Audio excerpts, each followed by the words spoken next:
It used to be that Wednesdays and Sundays were off limits for youth sports, right? Like schools never had anything on Wednesday nights.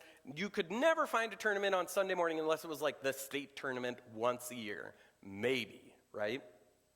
Or what about the blue laws? Do you guys remember these? These are laws that restrict or ban activities on certain days, specifically Sundays. So it used to be that you could not buy alcohol on Sundays, right?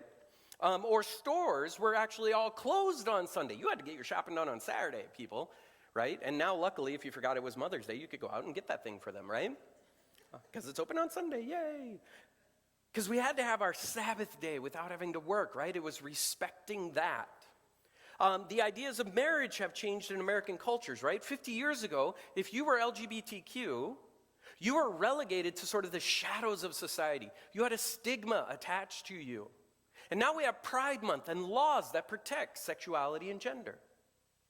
And it goes on, right? The culture of how people dress, right? It seems like as you get older, the kids all wear less and less clothing, it feels like. Or with more and more words that really shouldn't be said out in public. Those young whippersnappers, right? I remember I wore like a no fear t-shirt and it said, second place sucks or something. And I had this older dude in the church who was like, you go home and change that right now. And I was like, okay, I'm not going to do that, but I'm going to go be scared here right now, right? Or how about whether we wear masks in a pandemic, right? It became like almost this like spiritual issue in a way. What is allowed to be said on TV? I remember back in the 90s, the first time they allowed the S word, and it was like, there was commercials being like, we're going to say this on Friday night on this show, right? And now it's like everywhere. Or how about what is taught in schools or the books in library, right? If you've been alive for 70 years, you've seen some big change and some big evolution in our society. And it's seemingly increased in the past 30 years. Now, many Christians react to this trend with a lot of anxiety, right? Because wasn't America a Christian nation where people lived by Christian values? 9 out of 10 of them were, right? And if you were the older generation, you were alive during that time when there was like respect and love and propriety and everybody acted the way that they should, is kind of what we say, right? And now society can sometimes feel like it's backsliding, or the church is losing, or that evil is overcoming the Christian values and winning, right? And Christians can get anxious about this. And what they want the church to do is they want the church to fight back, right? And so you see things like this out there. Now, when you look at this picture, it's kind of like two sides, right? And you got one side who's wearing a lot of rainbow stuff, and the other side's wearing a lot of cross stuff. And these two are having just a civil conversation, aren't they? I can tell that they are listening to each other, and that while one is talking, the other one's mouth is only open so that he can breathe, right? It's not because they're just yelling at each other, I'm sure. And this picture is emblematic of this culture war that is kind of going on in America. Who will win the war over American culture? Will it be the quote-unquote evil forces, or will it be the church and Christian values that will win? And so you've seen kind of this uptick and this idea of this war going on in a lot of different ways. For instance, we saw a presidential campaign saying, let's make America great again, right? Instilling back then, before all these changes, it was great. Or how about social media posts, right? Social media has been great for you to learn about all the sinful things happening in society, and then what Bob down the street thinks we should do about that, right? Or how about when you have conversations with Christians about how it feels like America might be in decline? And the overriding theme of the culture wars, especially among the churches, if there isn't something done soon about this, then all hell's going to break loose and evil's going to win, right? That we can't give up the soul of America to non-Christian culture. And it kind of has this slippery slope logic to it, right? Where even if it's a super small thing, like what book might be in the library or something else, right? Or maybe a piece of legislation that changes the norms of society, that Christians kind of like to take it a step further and go down the slippery slope, and pretty soon it's like doomsday prophecies, where like if America becomes non-Christian, then it's World War III, And there's a lot of steps in there, but we never really talk about those individual steps. But it's kind of this slippery slope thing. Or the end times are going to come back. Or God is going to withdraw his protection from America because we're no longer Christian. And it might even result in like Christians being persecuted or rounded up or killed en masse, right? Just like in the Roman times in the first century church. And around this idea of culture wars, there's a lot of fear. There's a lot of anxiety. There's a lot of worry. And I think there's a lot of anger, right? There's been a storm raging about the culture of America and what it will be. And it's scary as this change is happening in America, especially to people who remember it like it was back in the old days. Not so old days. I'm not saying that. Just saying some of the, you're all 29. You're all beautiful. I love it. You're not old. Moving on. Okay. So this morning, I want us to talk about how we can find calm in this cultural war. How we can find the peace of God in the midst of the culture around us changing. And I want us to talk about how we move forward with the work of the church, no matter what the culture around us becomes. And we have to start with a foundational understanding, and it's this. Church culture and American culture are separate. Some of the problems with the culture wars has been this Christian inability to separate the two. We kind of link like American culture is Christian, therefore it's part of church culture. And these two things need to be separated. In John chapter 15, Jesus talks to his disciples about the future in one of his last messages to them on the night that he would be arrested. And Jesus tells them what the world will be like after he is gone in verse 18. And he says this, "If the world hates you, remember that it hated me first." He says the world would love you as one of its own if you belong to it. But you are no longer a part of the world. I chose you to come out of the world, so it hates you. Do you remember what I told you? A slave is not greater than a master. So since they persecute me, naturally they will persecute you. And if they had listened to me, well, they would have listened to you. Jesus wants his disciples to understand, you are not a part of this world, not anymore. You've been called out of it. You have come out of the world, and the world will reject you if you live into that fully. And Jesus prepares his church, his disciples, to expect that persecution. The term most often used of the church in the New Testament is ecclesia, and it literally means the called out ones. And it paints this picture that the church is holy, which is just really a fancy term for separate. We've been called out to be separate from the world. And then within that church, within the called out ones, we are to be changed and transformed into new people. Right? And that's great. We should all agree on that. Cool? Everyone understand that part? But where I always get pushback is when I say America culture is not a part of that. In fact, no culture in the world is the same as that church culture. America is a nation. It's an earthly government. It's an earthly culture made up of a wide variety of different people. And as we're learning, it's increasingly becoming made up of less and less people who identify as Christian. So as that culture changes, as the people within that change, the culture is going to change. But that's not the church. And what happens in this idea of culture wars and America changing is the people feel the need to make American culture as Christian as possible, or the need to keep it as Christian as it once was. And if it becomes less Christian, then somehow evil is winning. And that's where I think the church and well-meaning Christians get themselves into trouble, because we don't differentiate the two. We then begin to feel like if America is becoming less Christian, then the church is becoming less Christian, or the church is threatened, or the church is losing. And we see this most when Christians start to try and control American culture, whether using political power, or we get out there and we protest about banning certain books, or maybe we really want to bring to mind these groups out here who are doing evil things on our social media. But church, we have to start with the knowledge that America and the church are two separate things. This is spelled out by Jesus in John 15. We see this throughout the New Testament understanding of Jesus' new community. So if the two are separate, then our goal is not to make America the church. Our goal is once again centered on giving the good news, the gospel of Jesus, and our power is now the invitation to come out of American culture and into church culture. Invitation becomes the power by which we change the world. Similar to what we said last week about politics, this week we do the same with our culture. Our power is invitation. In our passage today in Romans 12, Paul tells us, don't copy the behaviors and customs of this world. He's saying, don't be like that culture of the world around you. You need to be the culture that Jesus wants us to be.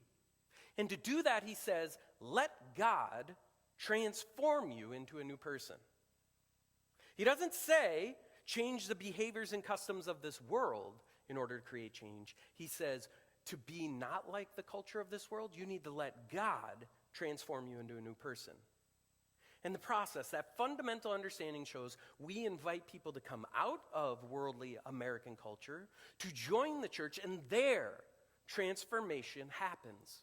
And it happens because they let God do it. They choose it. This is how Paul sees the world changing. In fact, it's so invitational that Paul is writing a letter to Christians saying, hey guys, don't forget, you're supposed to invite God to let you transform, right? Like this is kind of a continual invitation that we have to accept from God. And I want us to spend the rest of our time talking today about how to interact with cultures around us, but to still keep our choices focused on what God tells us to control, and how we can stay calm when the culture around us is changing and changing quickly. And the first thing I want to say is, even though we are separate, we are to be missional to the cultures around us. So you guys see I was playing with my army men before the service, right? I know they're kind of hard to see, but these are my army dudes, right? My favorite was always the bazooka guy, right? Yeah, bazooka guy, right? And then there's like the radio guy, right? With the little antenna up his back. Did anyone ever want to be the radio guy when you were playing with the army dudes when you were younger? Okay, yeah, drummer, that makes sense. Okay, drummer guy wanted to be the radio guy. As a kid, I really wanted the bazooka guy because I was like, yeah, big weapons, yay, right? And so what I'm using here is like these green dudes, right? They're all over, and this is kind of like humanity in a way, right?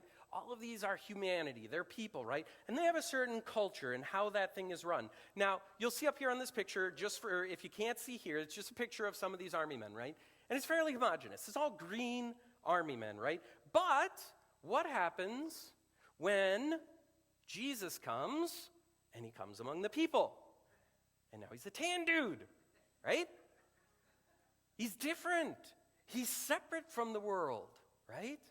Now, Jesus comes, and what does he say? He says, I'm going to give you new life. I want you to let go of your old life, and I want you to live a new life found in me and my commands, and in the love of God, and there we will find forgiveness, grace, mercy, love. And he says that to these dudes here, right? And as we know, like church culture happened where a lot of people responded to this, right?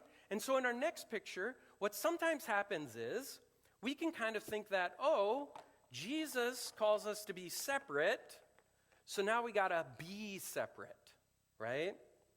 And so we got a bunch of us Christians all up here on our, this is kind of like Israel, right? Where it was like city on a hill, right? And it can also be Christians who think they're uppity, in a way, right? I'm just saying it happens, right? We're all uppity in a lot of ways. It's not just Christians, but we all kind of do this, right? And so we get this idea in our head that like, okay, we're separate from the world, so let's be separate from the world. And that's not really what God wants us, right?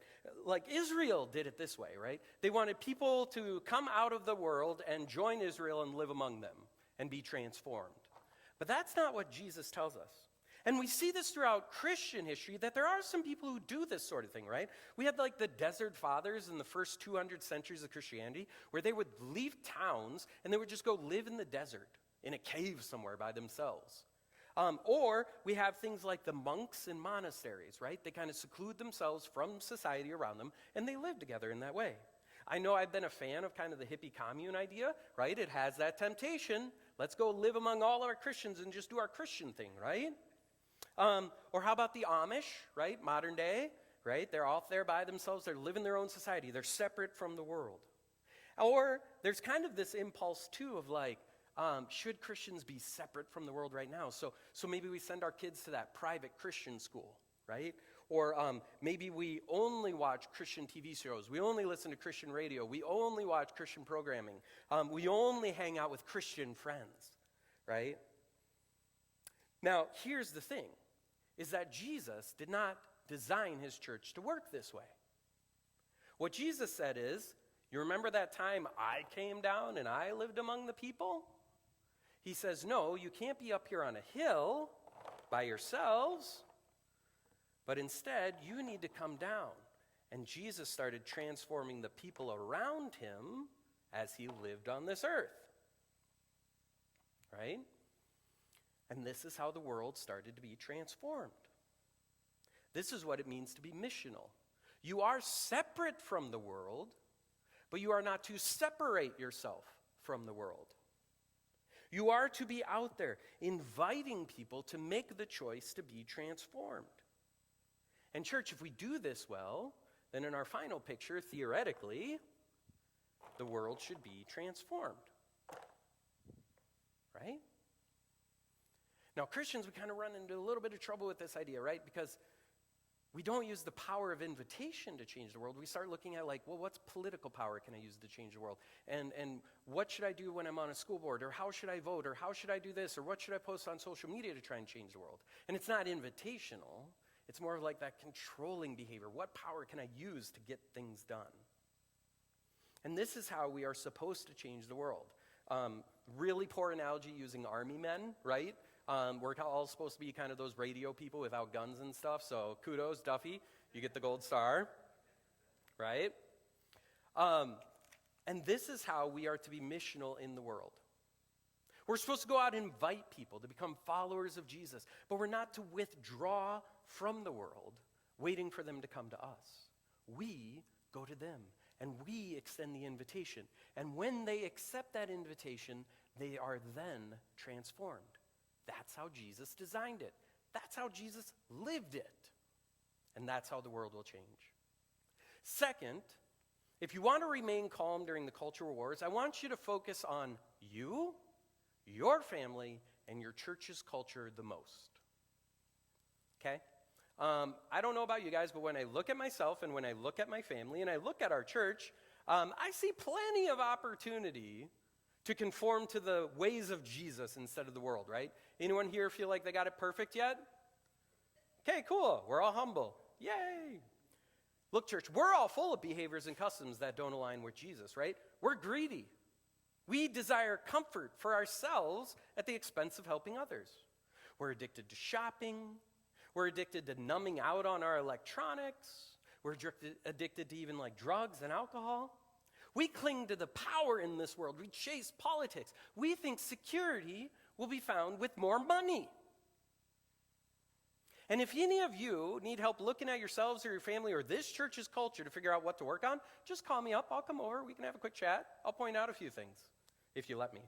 And don't beat me up afterwards. That's the other part, right? Part of the problem with culture wars is that oftentimes, isn't it easier to fight the evil we see out there as opposed to the evil that we have right in here and try and change that? Like, it's easier to say they're evil and to feel like you're pretty good. But what happens is when we do that, we come across as what? Judgmental, hypocrites, when we focus more out there than in here. It reminds me of Jesus telling us to focus on the plank in our own eye instead of the speck of sawdust in other people. Church, that's not just true as we interact with brothers and sisters in Christ, but it's also true when we interact with the culture of America. We have so much still in our lives to be transformed that I want that to be our main focus. We don't have to ignore everything out there. That's not what I'm saying. But if you had to fill out a time card, right, with how much time you're spending thinking about your stuff, your family stuff, and your church's stuff, how often are you doing that versus the stuff out there? Church, I want us to be spending at least 90% of your time on us, not them. Do you feel like your life aligns with that right now? Be the church, the people, the called out ones that Jesus asked you to be. Put the majority of your work in that. Are you not conforming to the behaviors and customs of this world? Because I think most of the decline in Christianity and in American culture can be actually attributed to the fact that a lot of Christians in America are not really transformed. And we're not really working at that. We're much more comfortable limping along in our faith, appearing high and mighty, and telling other people what they need to do. It lacks humility. Church, if we changed our culture, if we changed ourselves, if we changed our families, if we changed our church to be exactly like God's will for us, I would bet money that we would see more and more people come to know Jesus and more people transformed, much more than we will ever have just yelling at those people out there. Paul in our passage today tells the church to offer their bodies as a living worship, that they should let God transform them, that is our true act of worship. And worship is saying that you believe God is true, that you believe Jesus is true, right? We declared that in our songs and prayers this morning as we sang that our God is greater, right? Our God is not dead. He's surely alive. He can overcome everything.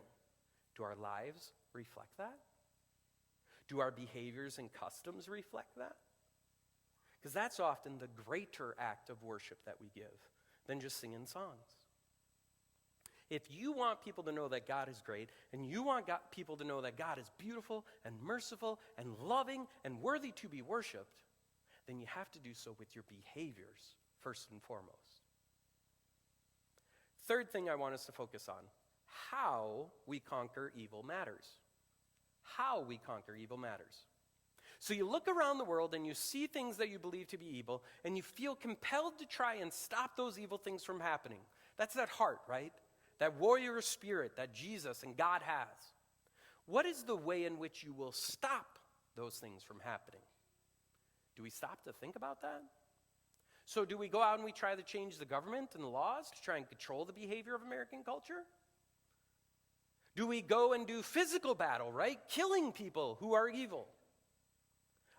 Do we go out and do we protest or maybe do some domestic terrorism to abortion clinics and other groups' buildings? Do we harass people who make choices that aren't aligned with God's will?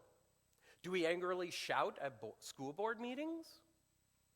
Do you glare at your neighbors whenever you see them doing evil things, right? Side-eye them? Do you withdraw to only Christian friendships where we gossip about the outside world and how evil it is, right? When you meet together. Do you post snarky messages on social media that clearly don't cause anyone else to think about what you're saying in order to change themselves, but it's just snarky because you want to offend, because it's kind of fun to offend sometimes, right? See, I think we do fight back against evil in this world, but we don't always pay attention to the how we should do that. We may think that we use all the tools and powers at our disposal, as if the end goal of stopping evil is the only thing that matters. But I think Jesus really cares about the path we take to get there. Because that's how Jesus did things. I want us to be wise in how we fight back against evil, because some of the methods, it may stop evil, but in so doing does not reflect Jesus. Paul in Romans 12 spends most of the rest of the chapter saying how it looks when people are transformed by God. The right behaviors he wants us to live by. And he concludes at the end of the chapter in verse 21, he says this: don't let evil conquer you, but conquer evil by doing good. You see, sometimes Christians get misguided on how to conquer evil, and we get tempted to act in non-Christ-like ways. And church, here's the thing. If the way we conquer evil doesn't match Jesus' way, then evil has still won. Okay? If we use the power of government to solve the crisis of evil, that's not Jesus winning. So let's take a look at what Paul lists in Romans 12 for how to conquer evil and what the culture of the church should look like. So you're just going to get blasted with a bunch of information here on the screen, but we'll walk through it. If you can't read that, it's kind of small, I apologize. Just open Romans 12. It's right in there, right? So in verse 9 it says, don't pretend to love others, really love them. How many of you are doing that one? That one feel good? I got to admit, there's some people in my life I pretend to love. Yeah? Maybe a lot of people? Yeah? Maybe that one is the one to start with. Or how about this one? Hate what is wrong, hold tightly to what is good. Okay? Is the sin that we have in our life the wrong things? Are we hating on that? Or are we kind of holding tightly to those things because we like them? How about verse 10? Love each other with genuine affection. Take delight in honoring each other. That's even to the people that you don't get along with, right? Do you honor them? How about verse 11? Don't be lazy, work hard, and serve the Lord. Verse 12, rejoice in your hope. That's a hope centered on Jesus' promises, not what you hope will happen in this world. He says, be patient in trouble. Keep on praying.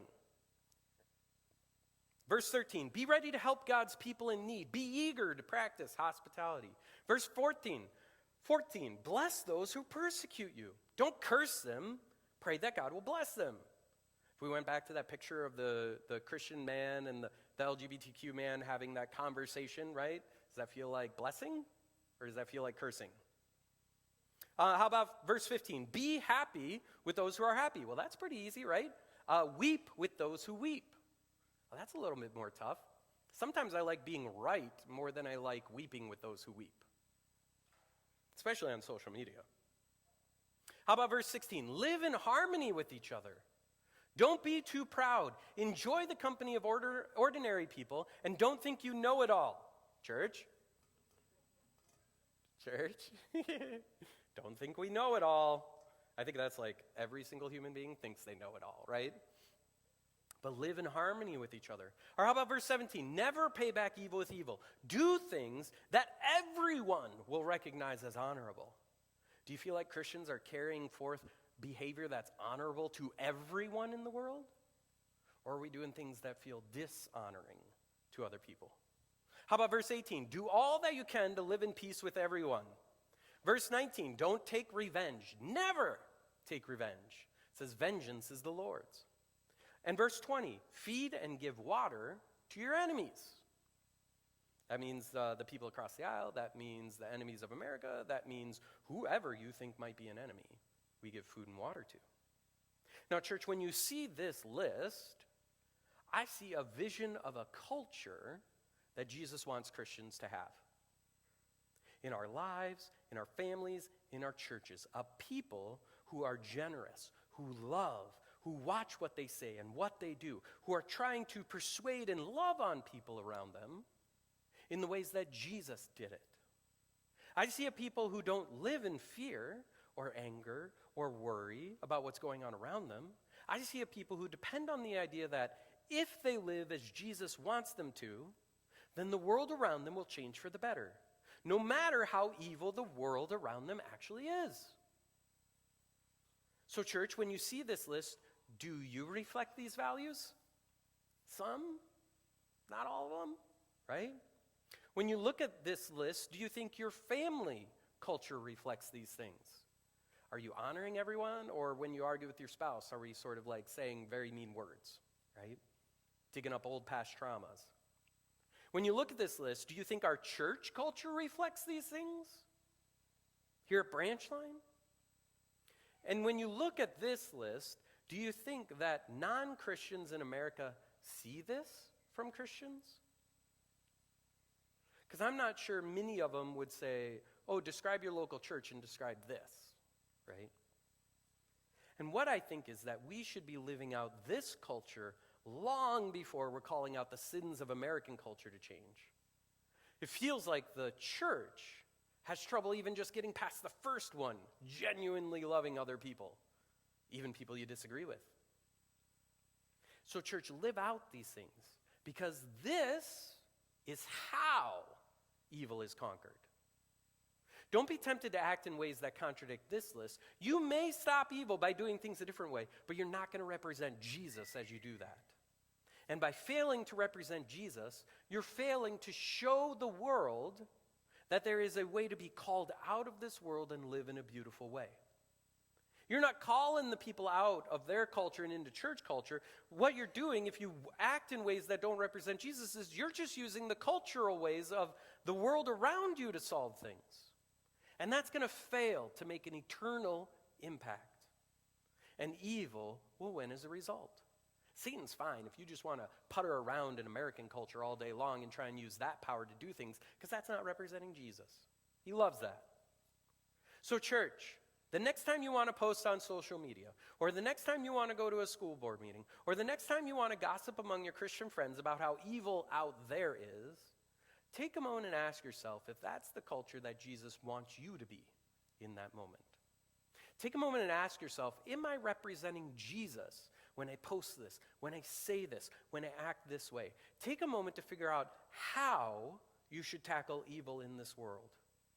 Because we conquer it by doing good, not acting in the ways of the culture of the world. We conquer it by doing good, specifically that others-oriented, self-sacrificial love good. And how we conquer evil matters. So I'm going to conclude here, and I think the worship team has one more song. No playing with my army men, though, Joe. I know it's tempting. It is. Okay, you can play a little bit. I'll share. Look, church, I know as American culture is changing around us, it can lead to worry, anxiety, fear, even anger, right? We don't want to see evil winning anywhere. We don't want to see people reject Jesus. We want the community of God, the church, to grow. And we want to see lives around us transformed. But, church, that does not happen when we bitterly fight with people around us. It doesn't happen when we judge and are hypocrites to the people around us. It doesn't happen when we fail to love them as God first loved us. Transformation happens when we live out the culture that Jesus gives us, when our families live it out, and when our churches live it out. And when we have that culture of Jesus and love and joy and peace and patience, kindness, faithfulness, gentleness, and self-control, then we invite people out of the worldly cultures and into that. Paul tells us, and Jesus shows us, that is the way that we will conquer evil. So, church, don't be drawn into any group that claims to be Christian that operates out of fear and anger. Don't be led by any group who wants to act in ways that run counter to Jesus' ways. Church, if you want to defeat evil in your life, start with yourself. Then go to your family, and then go to your church. Live the different life Jesus calls us to, and then invite people around you to live that life as well. Show them in your actions the beautiful ways of Jesus. Live in worship to God through your behaviors and our culture, and then we will change the world when we do that. And church, I promise you, if you're actually living this life and you're part of a community where we're actually doing these things, we will find the peace of God, the calm in the storm, no matter what culture we find around us. Let's pray.